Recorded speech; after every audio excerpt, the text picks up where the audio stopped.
Here's today's In Touch devotion. Today's scripture reading begins in verse 1 of Galatians chapter 6.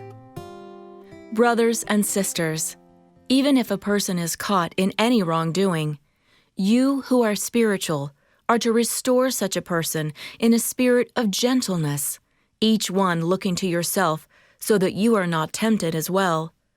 Bear one another's burdens, and thereby fulfill the law of Christ. For if anyone thinks that he is something when he is nothing, he deceives himself. But each one must examine his own work, and then he will have reason for boasting, but to himself alone, and not to another. For each one will bear his own load. At some point, all of us struggle under the weight of a difficult situation. It might be a sin we cannot overcome, a trial that just doesn't let up, or a need that remains unmet. However, there's no need for those of us who are Christians to struggle through it alone, because we have the support of fellow believers as we bear one another's burdens. There's an example of this in the book of Acts. Christians of the early church pooled their resources to help meet the material and financial needs of believers who were in poverty.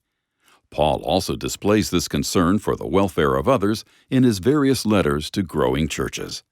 He knew it was his responsibility and privilege to strengthen them, even though he was repeatedly undergoing his own hardships and afflictions. We can't wait until life is free from problems before reaching out to others. That day may never come.